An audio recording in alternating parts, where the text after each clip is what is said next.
Good morning my dear students. आज हम विलयन के दूसरे पार्ट में मोललता के बारे में बताएंगे।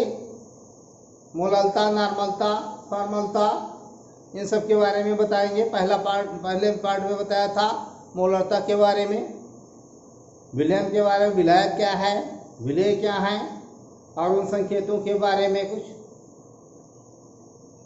तो आइए इसे मोललता देखते हैं। मोललता क्या है? मोललता में क्या होता है? जो मोललता का सूत्र होता है, मोललता बराबर क्या होता है? विलेय के मोलों की संख्या अपान विलायक का द्रव्यमान किलोग्राम। तो अब यहां पर देखिए, मोललता बराबर विलेय के मोलों की संख्या अपान विलायक का द्रव्यमान केजी में। मोलों के लिए, विलेय के लिए हम यह मोलों के लिए होता है, बी लगा दिया विलेय के लिए। विलायक के लिए क्या मानते हैं? ए, इसलिए क्या डब्ल्यू हो जाएगा वेट ऑफ सॉल्वेंट, अर्थात ए डब्ल्यू ए कहा गया। अब यहां इसको लिख सकते हैं एन बराबर डब्ल्यू बाई, क्योंकि सूत्र में क्या होता है, एन बराबर होता है डब्ल्यू बटे एम। डब्ल्यू किसमें होता है? ग्राम में। ये क्या है? अनुभार। तो ग्राम अनुभार होता है, तो ये अनुभार रख देंगे और ये दोनों का अनुपात, यही तो मोलों की संख्या होती है, वही यहां रख दिया है, विलेय के मोलों की संख्या। तो यहां पर क्या है? केजी में है, तो यहां पर भी ये केजी में रहेगा, यहां पर ये केजी में होगा। अगर इसी को चाहें तो हम ग्राम में कर सकते हैं, लेकिन यहां पर क्या होगा, एक 1000 से गुणा करना पड़ेगा। तो अब यहां पर ये हम इसको रख देते हैं, ये क्या हो जाएगा 1000, ये किसमें हो जाएगा? ग्राम में। ये सूत्र बनेगा। तो मोललता की परिभाषा क्या होगी? अगर यहां से देखा जाए, अगर इसका 1 किलोग्राम ले लिया जाए, 1 किलोग्राम विलायक में विलेय मोलों की संख्या या घुले हुए मोलों की संख्या क्या है? विलेय के मोलों की संख्या क्या कहलाती है? उसकी मोललता कहलाती है। इसको नोट कर लीजिए, लिखेंगे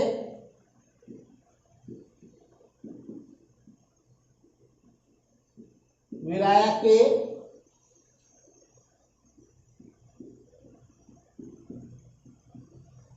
एक किलोग्राम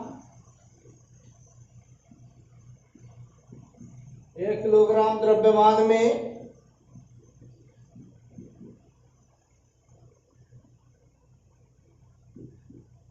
घुले हुए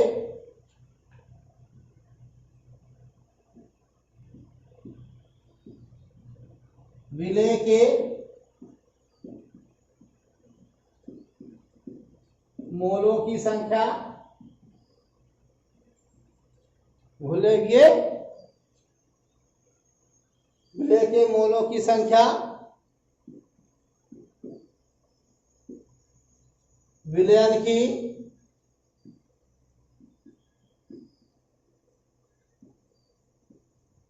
मोललता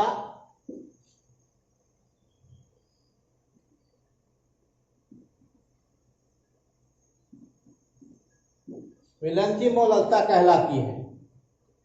यह हुआ मोललता की परिभाषा। देखते हैं अब आगे फॉर्मलता क्या है।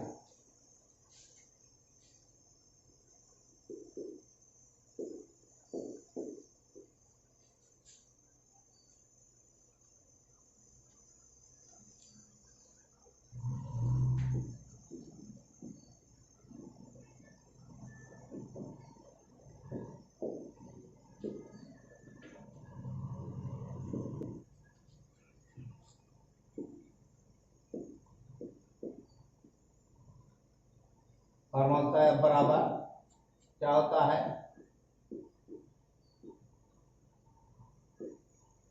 विलेय का द्रव्यमान बटे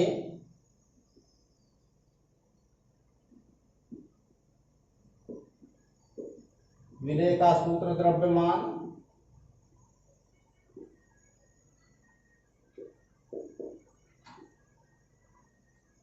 विलेय सूत्र द्रव्यमान बटे विलयन का आयतन, विलयन का आयतन लीटर में। फॉर्मूला और क्या हो जाएगा, ये देखें, विलेय का द्रव्यमान बटे विलेय का सूत्र द्रव्यमान। जो सूत्र द्रव्यमान है वही अणुभार है, लेकिन यहाँ पर आयनिक यौगिक है तो आयनिक यौगिक का अणुभार नहीं होता, उसका सूत्र द्रव्यमान कहा जाता है। इसलिए यहाँ पर सूत्र द्रव्यमान कहेंगे। और ये अर्थात ये क्या है, विलेय के मोलों की संख्या होगी तो विलेय के मोलों की संख्या ही, लेकिन यहाँ अणुभार ना कह के हम क्या कहेंगे, सूत्र द्रव्यमान, जो कि आयनिक यौगिकों का होता है। फॉर्मूला आयनिक यौगिकों की निकलती है। अब यहाँ पर विलयन का आयतन लीटर में, तो देखा जाए दोनों सेम है, जैसे कि मोलरता थी वही बिल्कुल सेम में भी है, लेकिन यहाँ आयनिक यौगिक कौन निकलता है, ठीक।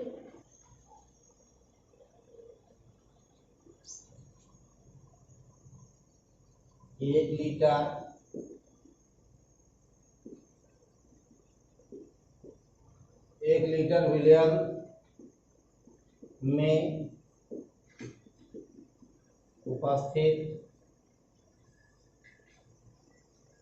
1 लीटर विलयन में उपस्थित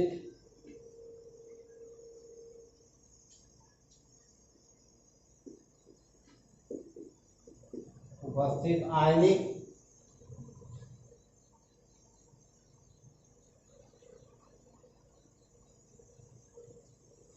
एक लीटर विलयन में उपस्थित आयनिक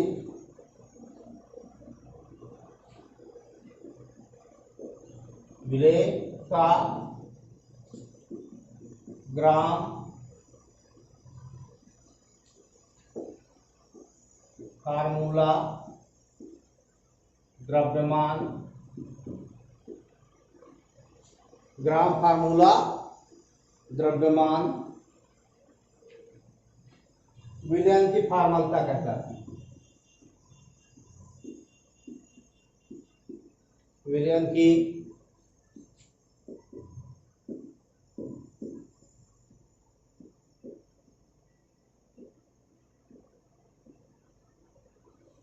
देखिए, यह है डिफिनेशन इसकी। 1 लीटर विलयन में उपस्थित आयनिक विलेय का ग्राम फार्मूला द्रव्यमान विलयन की फार्मलता कहलाती है। यहाँ देखिए, ग्राम फार्मूला द्रव्यमान का मतलब क्या है, उसका ग्राम सूत्र भार विलयन की क्या कहलाती है, फार्मलता कहलाती है।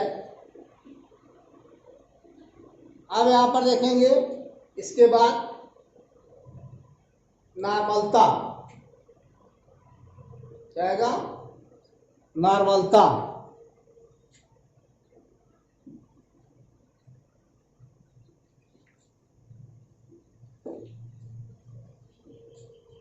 नॉर्मलिटी अर्थात नॉर्मलता।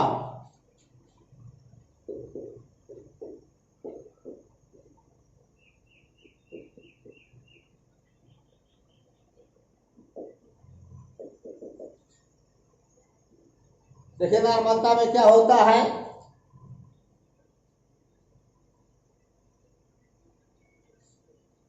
नॉर्मलता बराबर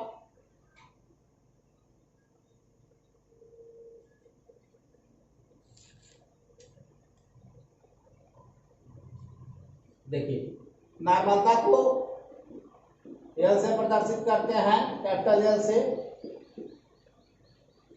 नॉर्मलता बराबर क्या हो जाएगा, ये विलेय का द्रव्यमान WB बटे ई क्या है, तुल्यांकी भार। इसका तुल्यांकी भार विलेय का बटे V किसमें होगा, लीटर में। ये तुल्यांकी भार हो जाएगा तुम्हारा विलेय का तुल्यांकी भार, विलेय का तुल्यांकी भार, ये ई भी कह सकते हैं, या इसी को एक शब्द में और कह सकते हैं। अगर इसको हिंदी में लिखना चाहें सूत्र ऐसे लिख पाएंगे,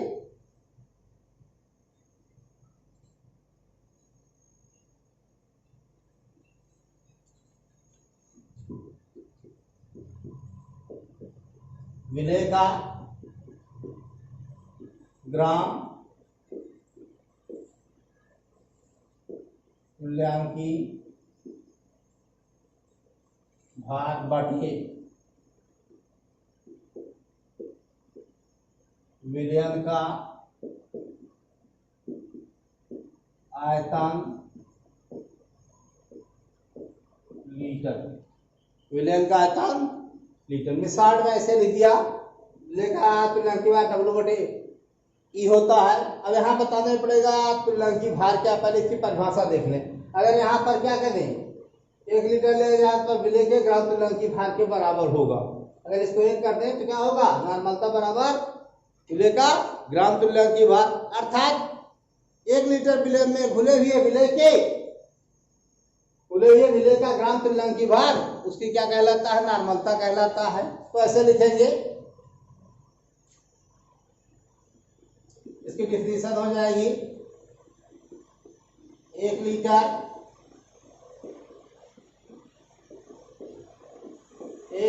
विलयन में, 1 लीटर विलयन में घुले हुए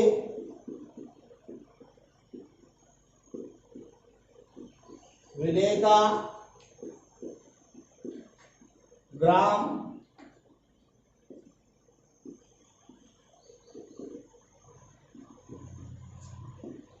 तुल्यांकी भार, ग्राम तुल्यांकी भार क्या कहलाएगा,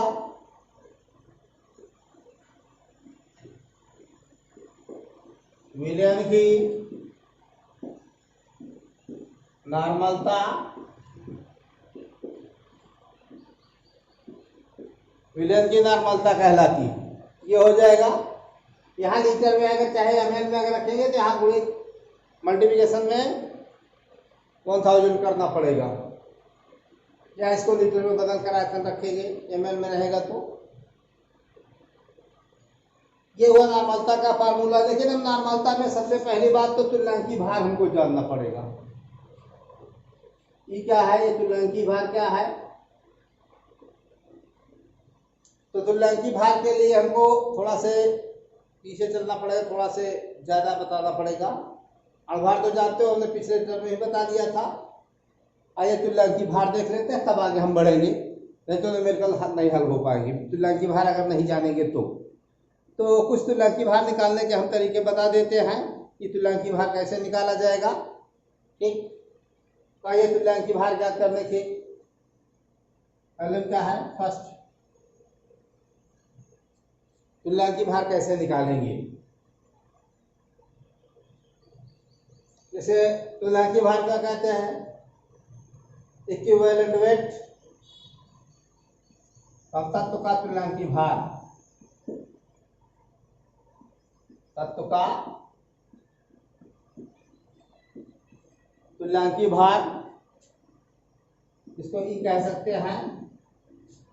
इक्विवेलेंट वेट माने तुल्यांकी भार, शॉर्ट में ई कहा जाता है तुल्यांकी भार को, संकेत में ई कहते हैं। यहाँ पर क्या हो जाएगा, तत्व का तुल्यांकी भार बराबर तत्व का परमाणु भार बटे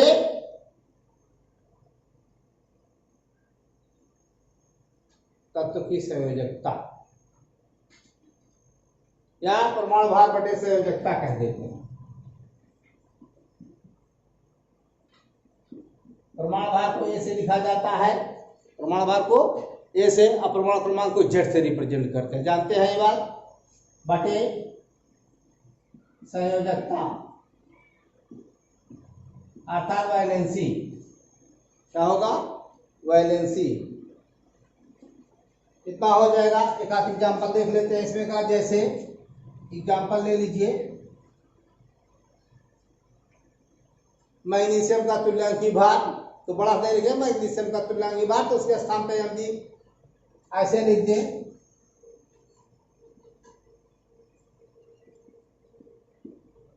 ई मतलब तुल्यांकी भार चार्ट में लिखेंगे तो क्या हो जाएगा, मैग्नीशियम का परमाणु भार कितना होता है 24 होता है बटे मैग्नीशियम का की संयोजकता कितनी होगी। अब संयोजकता के लिए क्या है,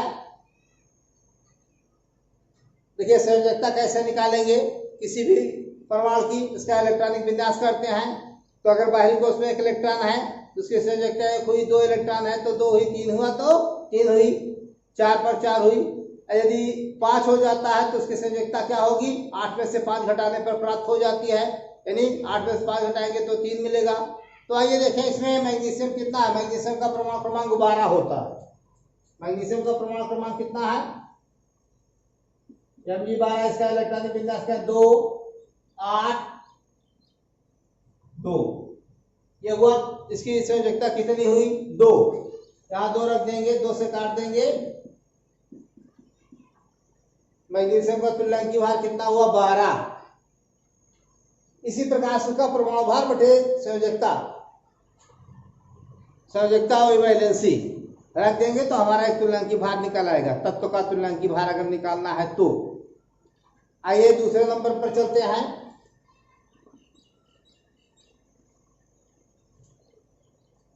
दूसरा अम्ल का तुल्यांकी भार, दूसरा क्या है, ऐसे थोड़ा स्पेस बना लेते हैं, अम्ल का तुल्यांकी भार निकालने।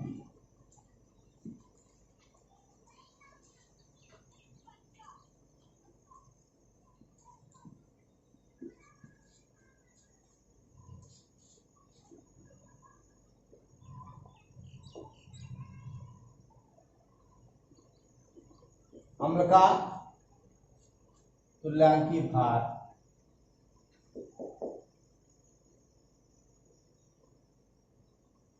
अम्ल का तुल्यांकी भार क्या होगा,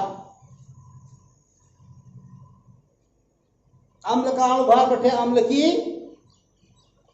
क्षारकता बेसिसिटी,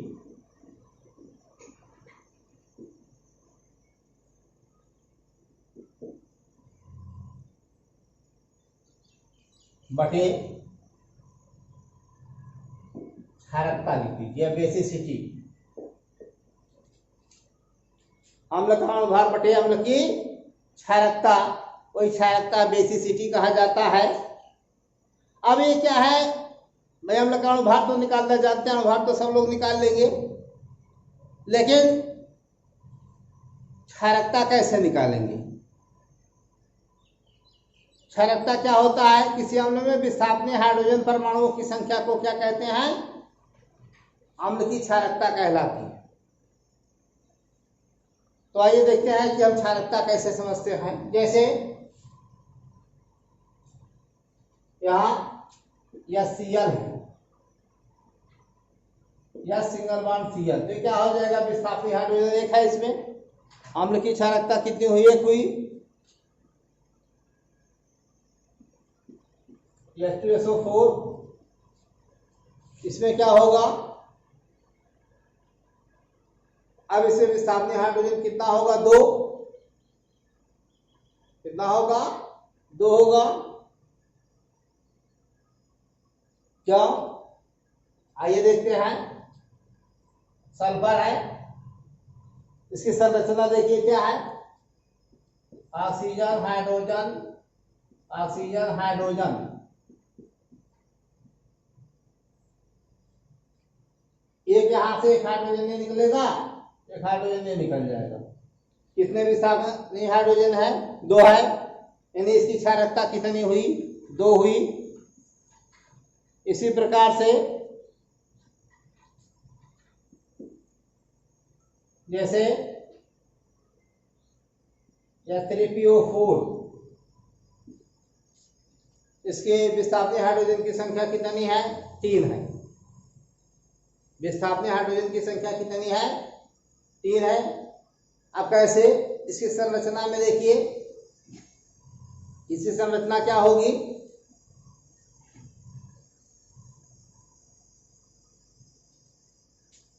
देखिए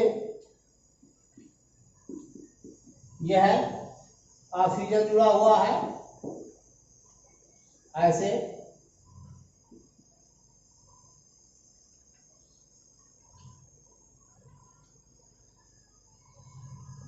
यह हाइड्रोजन जुड़ा हुआ। अब बताइए क्या होगा, यहाँ पर देखो यह ऑक्सीजन से जुड़ा हुआ है, यहाँ भी ऑक्सीजन से जुड़ा है, यहाँ भी ऑक्सीजन से जुड़ा है, तो कितनी विस्थापित हाइड्रोजन संख्या 3। लेकिन अब इसके बाद देखेंगे H3PO3 में क्या होगा,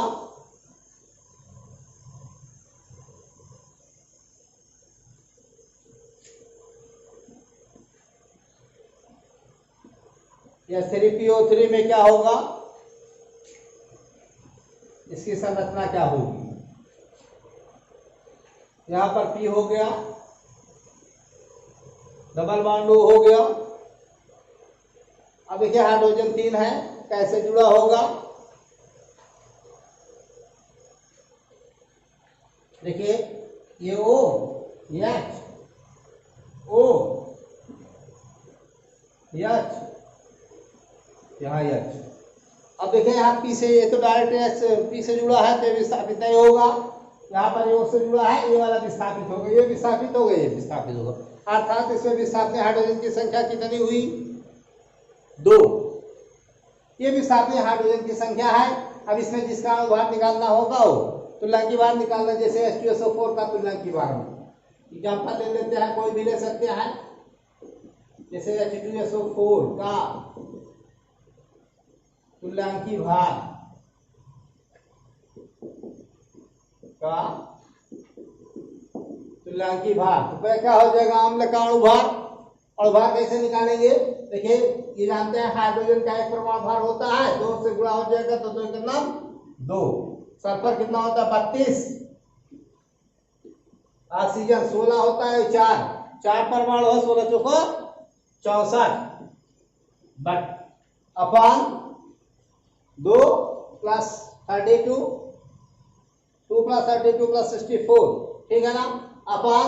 अब क्या है, क्षारकता कितनी है, H2SO4 की क्षारकता कितनी जगह, यहाँ 1 2, अर्थात यहाँ 2 रखेंगे, इसको हल करेंगे कितना हो जाएगा, 4 2 6 2 8, अच्छा 3 9 अपान 2, तो 98 अपान 2 हो जाएगा, 2 से काट देंगे, 2 चौक 8, 1 बचा, 8 लिया 18 दोनों 18 कट गया, अर्थात 49 आ गया।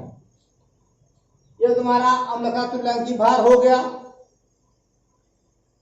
इसी प्रकार से हम क्षार का तुल्यांकी भार निकालेंगे, कैसे, आइए देखते हैं क्षार का तुल्यांकी भार क्या होगा। इसे मिटा दे,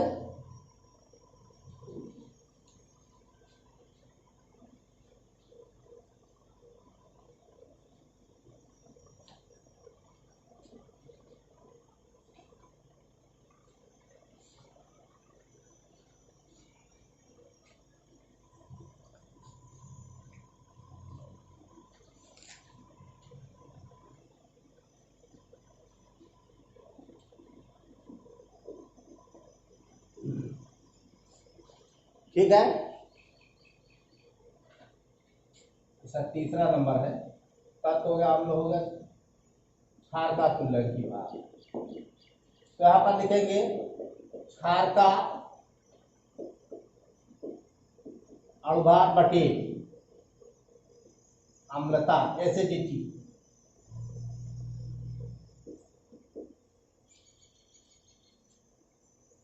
अब इसमें क्या हो जाएगा, कोई भी क्षार होगा उसके जितने भी OH परमाणु होंगे वही उसकी क्या होगी, क्षारकता होगी।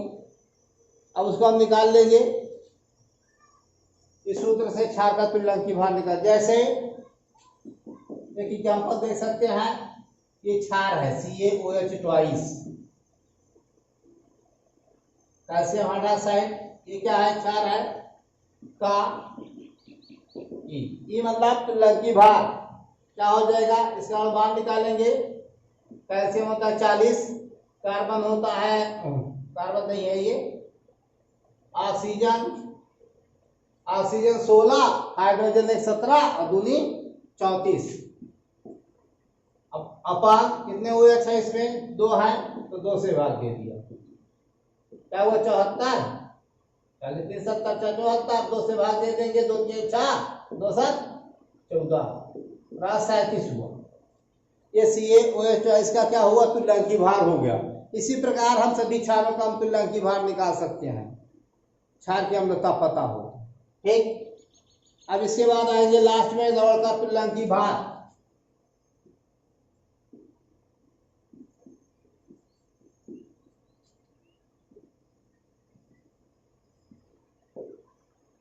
लवण का तुल्यांकी भार अर्थात लिख देते हैं, बराबर क्या होगा सूत्र में?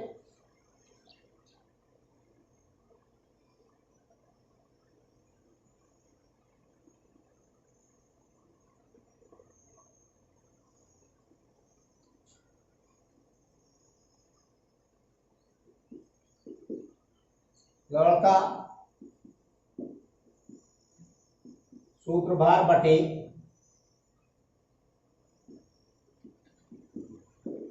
धनायन की संख्या, धनायन की संख्या। अब इसमें देखिए, इसे कुछ एग्जांपल्स ले लेते हैं। NaCl, EnACl लेते हैं। EnACl का मतलब क्या हुआ? NaCl का तुल्यांकी भार क्या होगा? पहले इसका भार निकालेंगे। सोडियम कितना होता है? 23। क्लोरीन कितना होता है? 35.5 अपान। ये जानते हैं NaCl जब टूटेगा, Na पॉजिटिव और Cl नेगेटिव में, तो एक धन चार्ज होगा, एक धन चार्ज है, तो यहाँ पर क्या होगा? अपान 1 कितना हो जाएगा? 5 3 8.5 करिए, 5 3 8 हो जाएगा, और 3 2 5 58.5 बटे 1। ये हुआ NaCl। लेकिन जैसे एक और एग्जांपल लेते हैं, कैल्शियम क्लोराइड ले लेते हैं, या कैल्शियम कार्बोनेट ले लेते हैं।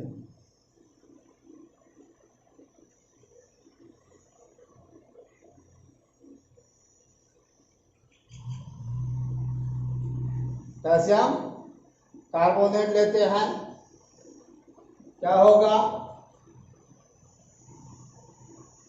तो यहां पर ये कैल्शियम के लिए हम लगाएंगे 40, कार्बन का 12, ऑक्सीजन का क्या होगा? सोल्तियां 16 होता है, 3 गुणा में है, 3 परमाणु है, सोल्तियां 48 हो जाएगा अपान।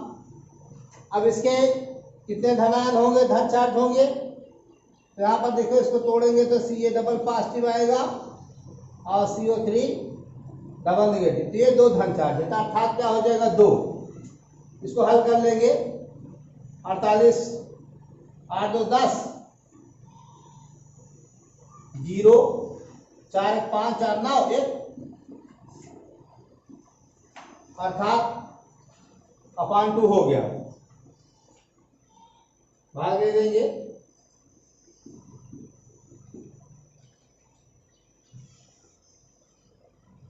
ठीक, ये आ जाएगा। इस प्रकार से हम इसका सबका निकाल लेंगे। अब आइए देखते हैं,